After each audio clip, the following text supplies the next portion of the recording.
Hello, this is Claus Jensen presenting Game 2 of the FIDE World Chess Championship match between Anand and Gelfand. And yesterday, Gelfand managed a draw with the black pieces, so today he was to have his first shot with the white pieces. And this game ended a few minutes ago, and Gelfand is, of course, playing the white pieces, Anand is black, and the game started d4, d5, c4, c6, knight c3, knight f6, e3, e6, knight f3. We have a semi-Slav and no surprises here. With a6, Kramnik avoids the main line knight b d7, which would have led to the Moran system. b3 from Gelfand gives white the opportunity of developing the bishop to b2, and also it defends c4. And very often in this kind of position, white wants to play bishop d3, and once he plays this move, then black takes on c4, forcing the bishop to recapture. But with b3 this is no problem for white. Bishop b4, and the only merit of this move is to force the white bishop to d2 rather than to b2. So bishop d2 here. Knight b d7 from Anand, bishop d3, castles, castles, and with bishop d6, Anand says job done. White bishop is on d2, and of course black would never trade his good bishop for the knight or for the bishop. Rook c1 from Gelfand, and now comes e5. C takes d5, and at this point, after c takes d5, I thought that taking on e5 was actually forced for Gelfand, because otherwise Anand threatens e4. But there is, of course, another way to stop black's e4 move. White can simply play e4 himself, and that's what Gelfand did.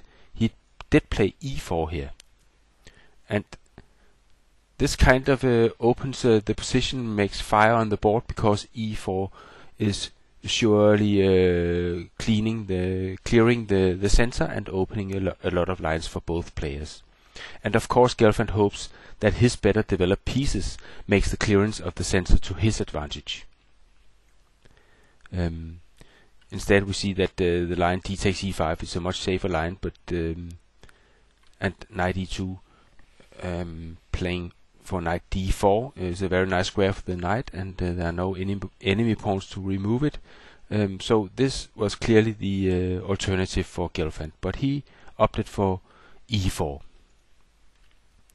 Anand took on e4, knight takes, bishop takes e4. And this is in fact a slightly uncomfortable position for black. He cannot waste any time. He has to bring his pieces out very quickly. And that's probably why Anand preferred knight f6 to the alternative move e takes d4. And of course, knight f6 puts question to the white bishop, which I'm sure Gelfand would love to keep on the board to increase any winning chances. So Gelfand has an important decision to make here, one that will define the rest of the game.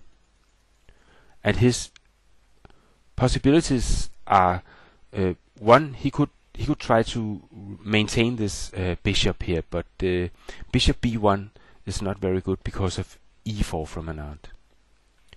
Another possibility was clearly bishop g5 here, pinning the knight, and then e takes d4, and of course queen takes d4 doesn't work here because of the tactical shot bishop takes h2, which would lose a pawn for white. So after e takes d4, then rook c4, which has been played before. But now black has h6, bishop h4, and he can play g5 here, and black seems to be okay. So in view of these possibilities, Gelfand played d takes e5, knight takes e4, he gave up the bishop here, e takes d6, queen takes, and bishop e3. And I think we can say that if Gelfand had no better than this continuation after his deep thought on the previous move, then I think we can say that Anand's knight f6 was a simple but very strong move, keeping the position balanced. And now Anand has 30 minutes more on the clock than Gelfand. It probably won't matter, but still. Bishop f5 came here. And since Gelfand's only hope lies in an invasion on c7, Anand wisely develops his bishop to connect his rooks. Queen takes d6, knight takes d6. And now we see that if rook c7 was played here, then rook a c8. And this is to illustrate the importance of Anand's bishop f5, allowing him to challenge the invading rook immediately. So Gelfand didn't play rook c7, he played knight d4 instead. And he's now putting question to Anand's bishop, and Anand here had his longest think in the game.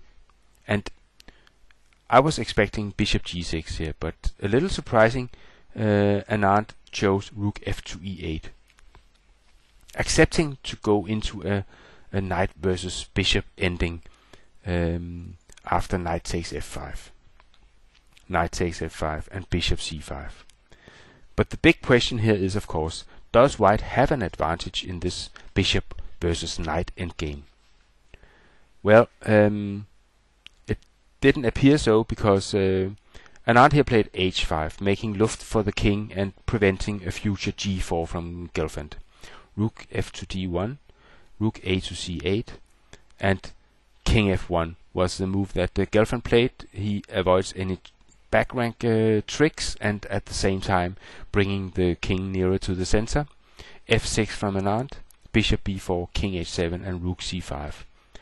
And here the players agreed on a draw.